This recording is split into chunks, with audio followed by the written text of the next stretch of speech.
কাৰণে এই মুহূৰ্তত লৈ আহিছোঁ অসমবাসীৰ বাবে কেইবাটাও গুৰুত্বপূৰ্ণ মেট্ৰিক বাতিল হোৱা পৰীক্ষাৰ দিন।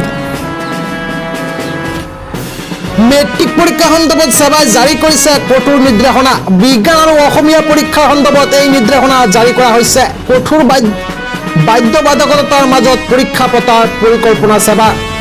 সকলো থানালৈ প্ৰেৰণ কৰিব প্ৰশ্নকাকতৰ টোপোলা গ্ৰহণ কৰিব থানাৰ ভাৰপ্ৰাপ্ত বিষয়াই। কোনো কাৰণতে থানাত প্ৰশ্নকাকত খুলিব নোৱাৰিব। কেন্দ্ৰ তত্ত্বাৱধায়কে চিচিটিভিৰ সন্মুখত খুলিব লাগিব প্ৰশ্নকাকত। আনহাতে উভতাৰ সময়ত সেৱাৰ বিষয়াই আনিব লাগিব অব্যৱহৃত প্ৰশ্নকাকত। সকলো বিদ্যালয়ৰ উপ পৰিষদক লৈ জাননী প্ৰেৰণ কৰিছে সেৱাই। উল্লেখযোগ্য যে প্ৰশ্নকাকত ফাদিলৰ ঘটনাৰ বাবে স্থগিত ৰখা হৈছে মেট্ৰিকৰ সাধাৰণ বিজ্ঞান আৰু MILৰ পৰীক্ষা। তাৰ পিছতে সেৱাই নিৰ্ধাৰণ কৰিছিল পৰীক্ষাৰ দিন। মেট্ৰিকৰ পৰীক্ষাক লৈ সেৱাৰ নিৰ্দেশনা। বিজ্ঞান আৰু অসমীয়া পৰীক্ষাৰ সন্দৰ্ভত এই নিৰ্দেশনা। প্ৰশ্নকাকতৰ টোপোলা গ্ৰহণ কৰিব থানাৰ ভাৰপ্ৰাপ্ত বিষয়াই।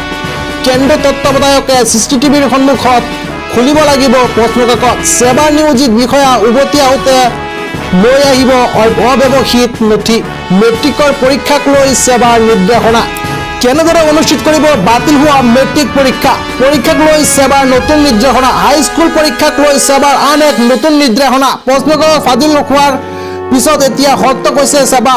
সকলো বিদ্যালয়ৰ উপ পৰিষদক লৈ জাননী প্ৰেৰণ কৰিছে সেৱাই। বিজ্ঞান আৰু অসমীয়া পৰীক্ষাৰ প্ৰশ্নকাকতৰ বাবে এক গুৰুত্বপূৰ্ণ সিদ্ধান্ত লৈছে সেৱাই।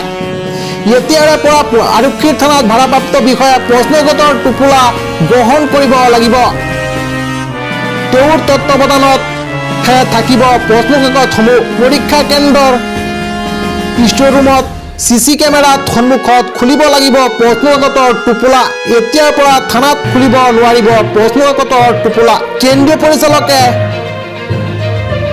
এস্কৰ্ট হৈ পৰীক্ষা কেন্দ্ৰলৈ প্ৰশ্নকাকতসমূহ নিব লাগিব। সাধাৰণ বিজ্ঞান আৰু মিলৰ প্ৰশ্নকাকত ভাইৰেল হোৱাৰ পাছতে এই সিদ্ধান্ত লৈছে সেৱাই।